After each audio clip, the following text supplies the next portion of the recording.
Acts chapter 24. And after 5 days, Ananias the high priest descended with the elders and with a certain orator named Tertullus, who informed the governor against Paul. And when he was called forth, Tertullus began to accuse him, saying, "Seeing that by thee we enjoy great quietness, and that very worthy deeds are done unto this nation by thy providence, we accept it always and in all places, most noble Felix, with all thankfulness. Notwithstanding, that I be not further tedious unto thee, I pray thee that thou wouldest hear us of thy clemency and few words. For we have found this man a pestilent fellow, and a mover of sedition among all the Jews throughout the world, and a ringleader of the sect of the Nazarenes, who also hath gone about to profane the temple, whom we took and would have judged according to our law. But the chief captain Lysias came upon us, and with great violence took him away out of our hands, commanding his accusers to come unto thee, by examining of whom thyself mayest take knowledge of all these things whereof we accuse him. And the Jews also assented, saying that these things were so. Then Paul, after that the governor had beckoned unto him to speak, answered, Forasmuch as I know that thou hast been of many years a judge unto this nation, I do the more cheerfully answer for myself, because that thou mayest understand that there are yet but 12 days since I went up to Jerusalem for to worship.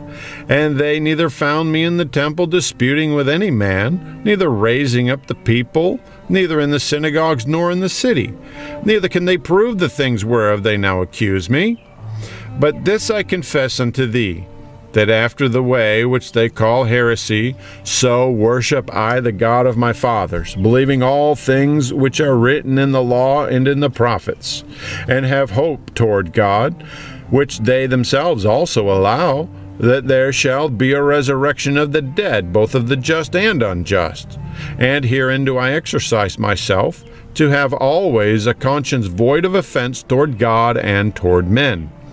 Now after many years I came to bring alms to my nation and offerings, whereupon certain Jews from Asia found me purified in the temple, neither with multitude nor with tumult, who ought to have been here before thee, and object if they had aught against me, or else let these same here say, if they have found any evil doing in me while I stood before the council, except it be for this one voice that I cried standing among them, touching the resurrection of the dead I am called in question by you this day. Now when Felix heard these things, having more perfect knowledge of that way, he deferred them, and said, When Lysias the chief captain shall come down, I will know the uttermost of your matter. And he commanded a centurion to keep Paul, and to let him have liberty, and that he should forbid none of his acquaintance to minister or come unto him. And after certain days, when Felix came with his wife Drusilla, which was a Jewess, he sent for Paul, and heard him concerning the faith in Christ. And as he reasoned of righteousness, temperance, and judgment to come, Felix trembled, and answered, Go thy way for this time. When I have a convenient season, I will call for thee. He hoped also that money should be given him of Paul, that he might loose him. Wherefore he sent for him oftener, and communed with him. But after 2 years, Porcius Festus came into Felix's room, and Felix, willing to shew the Jews a pleasure, left Paul bound. Acts chapter 25. Now when Festus was come into the province, after 3 days he ascended from Caesarea to Jerusalem. Then the high priest and the chief of the Jews informed him against Paul, and besought him, and desired favor against him, that he would send for him to Jerusalem, laying wait in the way to kill him. But Festus answered that Paul should be kept at Caesarea, and that he himself would depart shortly thither. Let them therefore, said he, which among you are able, go down with me, and accuse this man, if there be any wickedness in him. And when he had tarried among them more than 10 days, he went down into Caesarea, and the next day, sitting on the judgment seat, commanded Paul to be brought. And when he was come, the Jews which came down from Jerusalem stood round about, and laid many and grievous complaints against Paul, which they could not prove. While he answered for himself, Neither against the law of the Jews, neither against the temple, nor yet against Caesar have I offended in anything at all. But Festus, willing to do the Jews a pleasure, answered Paul and said, Wilt thou go up to Jerusalem, and there be judged of these things before me? Then Paul said, I stand at Caesar's judgment seat, where I ought to be judged. To the Jews have I done no wrong, as thou very well knowest. For if I be an offender, or have committed anything worthy of death, I refuse not to die. But if there be none of these things whereof these accuse me, no man may deliver me unto them. I appeal unto Caesar. Then Festus, when he had conferred with the council, answered, Thou hast appealed unto Caesar? Unto Caesar shalt thou go. And after certain days, King Agrippa and Bernice came unto Caesarea to salute Festus.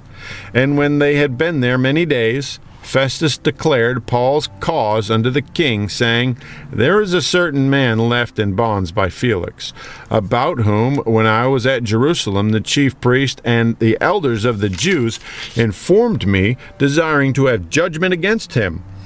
To whom I answered, It is not the manner of the Romans to deliver any man to die, before that he which is accused have the accusers face to face, and have a license to answer for himself concerning the crime laid against him. Therefore, when they were come hither, without any delay, on the morrow I sat on the judgment seat, and commanded the man to be brought forth. Against whom, when the accusers stood up, they brought none accusation of such things as I supposed, but had certain questions against him of their own superstition, and of one Jesus, which was dead, whom Paul affirmed to be alive. And because I doubted of such manner of questions, I asked him whether he would go to Jerusalem, and there be judged of these matters. But when Paul had appealed to be reserved unto the hearing of Augustus, I commanded him to be kept till I might send him to Caesar. Then Agrippa said unto Festus, I would also hear the man myself. Tomorrow, said he, thou shalt hear him. And on the morrow, when Agrippa was come, and Bernice, with great pomp, and was entered into the place of hearing, with the chief captains and principal men of the city, at Festus's commandment, Paul was brought forth. And Festus said, King Agrippa, and all men which are here present with us, ye see this man, about whom all the multitude of the Jews have dealt with me, both at Jerusalem and also here, crying that he ought not to live any longer. But when I found that he had committed nothing worthy of death, and that he himself hath appealed to Augustus, I have determined to send him, of whom I have no certain thing to write unto my Lord. Wherefore I have brought him forth before you, and specially before thee, O King Agrippa, that, after examination had, I might have somewhat to write. For it seemeth to me unreasonable to send a prisoner, and not withal to signify the crimes laid against him. Acts chapter 26. Then Agrippa said unto Paul, Thou art permitted to speak for thyself. Then Paul stretched forth his hand and answered for himself, I think myself happy, King Agrippa, because I shall answer for myself this day before thee, touching all the things whereof I am accused of the Jews, especially because I know thee to be expert in all customs and questions which are among the Jews. Wherefore I beseech thee to hear me patiently. My manner of life from my youth, which was at the first among mine own nation at Jerusalem, know all the Jews, which knew me from the beginning, if they would testify that after the most straightest sect of our religion I lived a Pharisee. And now I stand and am judged for the hope of the promise made of God unto our fathers, unto which promise our 12 tribes, instantly serving God day and night, hope to come. For which hope's sake, King Agrippa, I am accused of the Jews. Why should it be thought a thing incredible with you that God should raise the dead? I verily thought with myself that I ought to do many things contrary to the name of Jesus of Nazareth. which things I also did in Jerusalem, and many of the saints did I shut up in prison, having received authority from the chief priests, and when they were put to death I gave my voice against them. And I punished them oft in the synagogue, and compelled them to blaspheme. And being exceedingly mad against them, I persecuted them even unto strange cities. Whereupon, as I went to Damascus with authority and commission from the chief priests, at midday, O king, I saw in the way a light from heaven above the brightness of the sun, shining round about me and them which journeyed with me. And when we were all fallen to the earth, I heard a voice speaking unto me, and saying in the Hebrew tongue, Saul, Saul, why persecutest thou me? It is hard for thee to kick against the pricks. And I said, Who art thou, Lord? And he said, I am Jesus whom thou persecutest. But rise and stand upon thy feet, for I have appeared unto thee for this purpose, to make thee a minister and a witness both of these things which thou hast seen, and of those things in the which I will appear unto thee, delivering thee from the people and from the Gentiles, unto whom now I send thee, to open their eyes, and to turn them from darkness to light, and from the power of Satan unto God, that they may receive forgiveness of sins, and inheritance among them which are sanctified by faith that is in me. Whereupon, O King Agrippa, I was not disobedient unto the heavenly vision, but shewed first unto them of Damascus, and at Jerusalem, and throughout all the coast of Judea, and then to the Gentiles, that they should repent and turn to God, and do works meet for repentance. For these causes the Jews caught me in the temple, and went about to kill me. Having therefore attained help from God, I continue unto this day, witnessing both to small and great, having none other things than those which the prophets and Moses did say should come, that Christ should suffer, and that he should be the first that should rise from the dead, and should shew light unto the people and to the Gentiles. And as he thus spake for himself, Festus said with a loud voice, Paul, thou art beside thyself. Much learning doth make thee mad.